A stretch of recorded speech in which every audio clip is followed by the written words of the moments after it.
सकल मुनिन सन विदा कराई, सीता सहित चले दो भाई। अत्रि के आश्रम जब प्रभु गयऊ, सुनत महामुनि हर्षित भयऊ। इसलिए सब मुनियों से विदा लेकर सीता जी सहित दोनों भाई चले। जब प्रभु अत्रि जी के आश्रम में गए तो उनका आगमन सुनते ही महामुनि हर्षित हो गए। पुलकित गात अत्रि उठि धाये, देखि राम आतुर चली आए। करत दंडवत मुनि उर लाए, प्रेम बारी दो जन अनहवाए।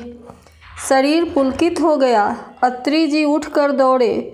उन्हें दौड़े आते देखकर श्री राम जी और भी शीघ्रता से चले आए। दंडवत करते हुए ही श्री राम जी को उठाकर मुनि ने हृदय से लगा लिया और प्रेमाश्रुओं के जल से दोनों जनों को नहला दिया। देखी राम छवि नयन जुड़ाने, सादर निज आश्रम तब आने। करी पूजा कही बचन सुहाए, दिए मूल फल प्रभु मन भाए।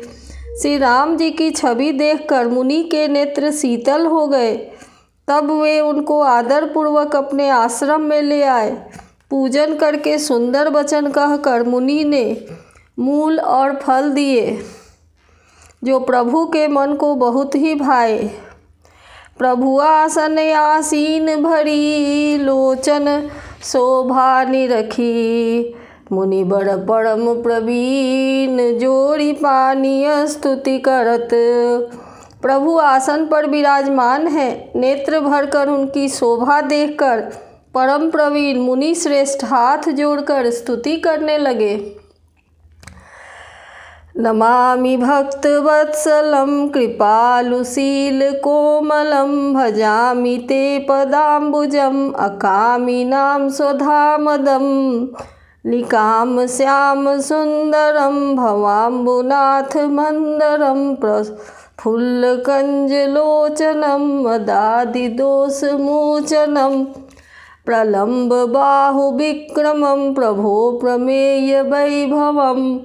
निखंग चाप सायकं धरं त्रिलोकनायकं। दिनेश वंश मंडनं महेश चाप खंडनम। मुनीन्द्र संत रंजनम सुरारि वृंद भंजनम। मनोज वैरी वंदितम अजादि देव सेवितम। विशुद्ध बोध विग्रहं समस्त दूषणापहं। नमामि इंदिरापतिं सुखाकरं सतांगतिं। भजे सशक्ति सानुजं सचीपति प्रियानुजं। त्वदंध्रिमूल ये नराः भजन्ति हीन मत्सराः। पतन्ति नो भवार्णवे वितर्क वीचि संकुले। विविक्तवासिनः सदा भजन्ति मुक्तये मुदा। निरस्य इन्द्रियादिकं प्रयन्ति ते गतिं स्वकं।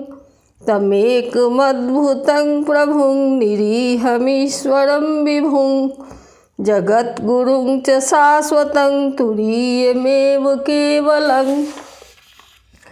भजामि भाववल्लभं कुयोगिना सुदुर्लभं।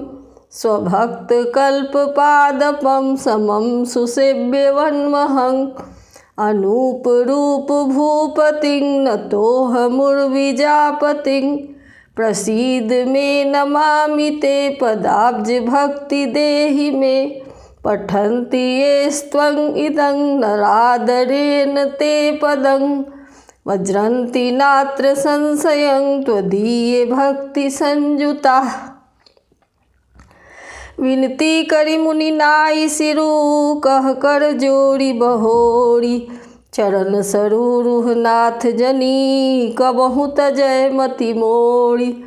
मुनि ने इस प्रकार विनती करके फिर सिर नवाकर हाथ जोड़कर कहा, हे नाथ, मेरी बुद्धि आपके चरण कमलों को कभी न छोड़े। अनुसुईया के पद गही सीता, मिली बहोरी सुशील विनीता। ऋषि पत्नी मन सुख अधिकाई, आशीष दे निकट बैठाई। फिर परमशीलवती और विनम्र सीता जी अनसुईया जी के चरण पकड़कर उनसे मिली। ऋषि पत्नी के मन में बड़ा सुख हुआ। उन्होंने आशीष देकर सीता जी को अपने पास बैठाया। दिव्य बसन भूषण पहिराए, जे नित नूतन अमल सुहाए। कह ऋषि वधू सरस मृदुबानी, नारी धर्म कछु ब्याज बखानी। और उन्हें ऐसे दिव्य वस्त्र और आभूषण पहनाए जो नित्य नए निर्मल और सुहावने बने रहते हैं। फिर ऋषि पत्नी उनके बहाने मधुर और कोमल वाणी से स्त्रियों के कुछ धर्म बखान कर कहने लगी। मातु पिता भ्राता हितकारी, मितप्रद सब सुनु राजकुमारी। अमित दान भरता वैदेही, अधम सुनारी जो सेव न तेही। हे राजकुमारी सुनिए, माता पिता भाई सभी हित करने वाले हैं, परंतु ये सब एक सीमा तक ही सुख देने वाले हैं। परंतु हे जानकी, पति तो मोक्ष रूप असीम सुख देने वाला होता है। वह स्त्री अधम है जो ऐसे पति की सेवा नहीं करती। धीरज धर्म मित्र अरु नारी, आपद काल परिखियहि चारी। वृद्ध रोग बस जर धनहीना, अंध बधिर क्रोधी अति दीना। धैर्य धर्म मित्र और स्त्री ये चारों ही विपत्ति के समय की परीक्षा लेते हैं। वृद्ध रोगी मूर्ख निर्धन अंधा बहरा क्रोधी और अत्यंत ही दीन, ऐसे ही पति कर किए अपमाना। नारी पाव जमपुर दुख नाना, एक ही धर्म एक व्रत नेमा। काय बचन मन पति पद प्रेमा। ऐसे भी पति का अपमान करने से स्त्री जमपुर में भांति भांति के दुख पाती है। शरीर वचन और मन से पति के चरणों में प्रेम करना स्त्री के लिए बस यही एक धर्म है, एक ही व्रत है और एक ही नियम है। जगपति व्रताचारी विधि यहीं, वेद पुराण संत सब कहीं। उत्तम के अस बस मन माही, सपने हुआन पुरुष जग नाही। जगत में 4 प्रकार की पतिव्रताएं हैं। वेद पुराण और संत सब ऐसा ही कहते हैं कि उत्तम स्त्री की पतिव्रता के मन में ऐसा भाव बसा रहता है कि जगत में मेरे पति को छोड़कर दूसरा पुरुष स्वप्न में भी नहीं है। मध्यम पर पति देखै कैसे, भ्राता पिता पुत्र निज जैसे। धर्म विचारी समुझि कुल रहई, सो निकृष्ट त्रिय श्रुति यस कहई। मध्यम श्रेणी की पतिव्रता पराये पति को कैसे देखती है, जैसे वह अपना सगा भाई पिता या पुत्र हो। अर्थात समान अवस्था वाले को वह भाई के रूप में देखती है, बड़े को पिता के रूप में और छोटे को पुत्र के रूप में देखती है। जो धर्म विचार कर अपने कुल की मर्यादा समझकर बची रहती है, वह निम्न श्रेणी की स्त्री है, ऐसा वेद कहते हैं। बिनु अवसर भय ते रह जोई, जानहु अधम नारी जग सोई। पति वंचक पर पति रति करई, रौ रौ नरक कलप सत पड़ई।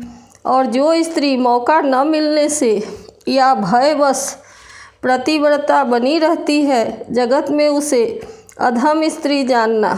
पति को धोखा देने वाली जो स्त्री पराये पति से रति करती है, वह तो 100 कल्प तक रौरव नरक में पड़ी रहती है।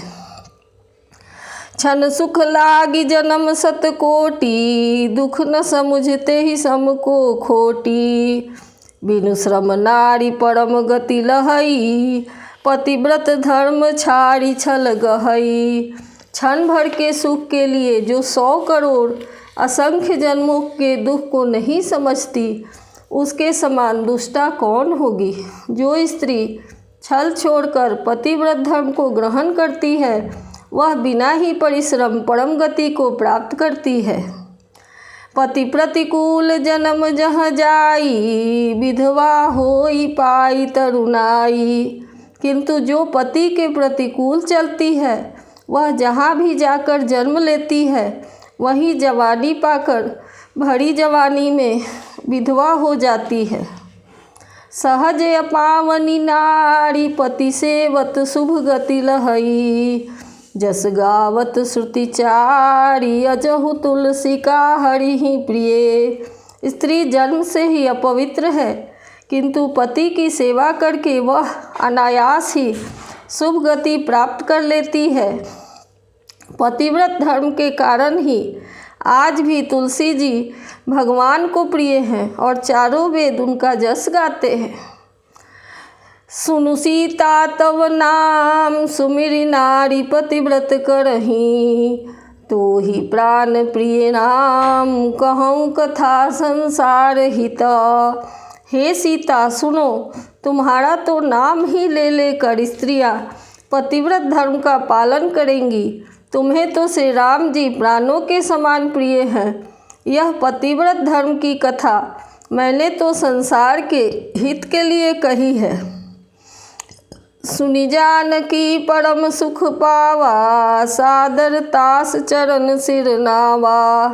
तब मुनि सन कह कृपा निधाना, आयसु होइत जाऊँ बनयाना। जानकी जी ने सुनकर परम सुख पाया और आदर पूर्वक उनके चरणों में सिर नवाया। तब कृपा की खान श्री राम जी ने मुनि से कहा, आज्ञा हो तो मैं अब दूसरे वन में जाऊं।